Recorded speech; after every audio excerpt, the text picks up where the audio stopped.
September of 1999 was a slow news month. Bill and Hillary Clinton bought a house in Westchester County, New York, and that was considered to be a big story.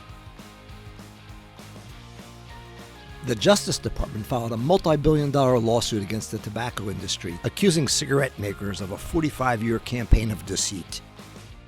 About 60 miles from Mars, a NASA weather satellite that was supposed to be on Mars plunged to a fiery death in space because of some botched math calculations. A little closer to home, Hurricane Floyd was wreaking havoc along the entire east coast of the United States. The storm even left its calling card in our neck of the woods. Unlike Andy Reid's Eagles, who failed to win a single game in September of 1999, Harrowton High School's football team uncharacteristically managed to win a game. Garrett Reid was playing defensive end for the Rams, and if he hadn't injured a vertebrae lifting weights before the season started, Britt Reid would have been a starter at center and nose tackle. The number one box office hit in September of 1999 was The Sixth Sense, directed by Penn Valley's own M. Night Shyamalan. I see dead people. It was playing at the Ardmore Movie Theater, which is now a furniture store. In September of 1999, many of us were still watching network TV. A new show debuted called West Wing. Hello, Mr. President. Did you have a nice trip, sir? How's the ankle, sir? Seems to me we've all been taking a little break. Don Rosen Cadillac at 190 Presidential Boulevard, which is where the Corinthian apartments are now located, was advertising that you could lease a Seville for $469 a month, or an Eldorado for $429 a month, or a Cadillac Catera for $359 a month. At the Belmont Hills Recreation Center, the snack bar was broken into. According to reports, some soda was drunk. Jamie Zucker and Neil Mushlin, both of Penn Valley, are engaged to be married. They want to look good on the floor at their wedding, so they're taking dancing lessons with Paul and Jean McGuire.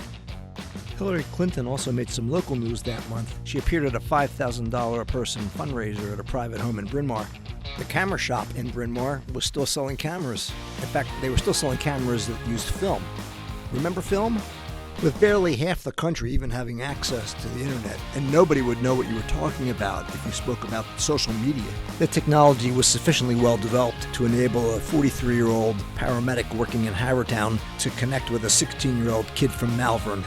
In September of 1999, concerns about the Y2K bug were beginning to become a real thing. In a public meeting at the Township Administration Building, officials from PECO, the water company, and Mainline Health assured everybody that they had it under control.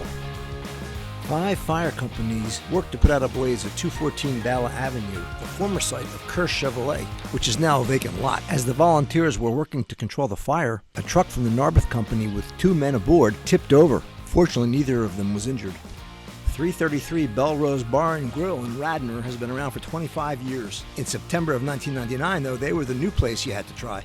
Waynesboro Country Club in Paoli was named as the site of a new PGA tournament called the Pennsylvania Classic. The Inquirer practically gushed in their description of the course there. It is demanding without being overly punitive. Is Waynesboro the toughest course in town? No. The best laid out? The ritziest? The most exotic? No, no, no. Is it a good choice for the Pennsylvania Classic? Yes. Last and probably least, at Al and Harry's Texaco on Montgomery Avenue in Marion, they were still pumping gasoline.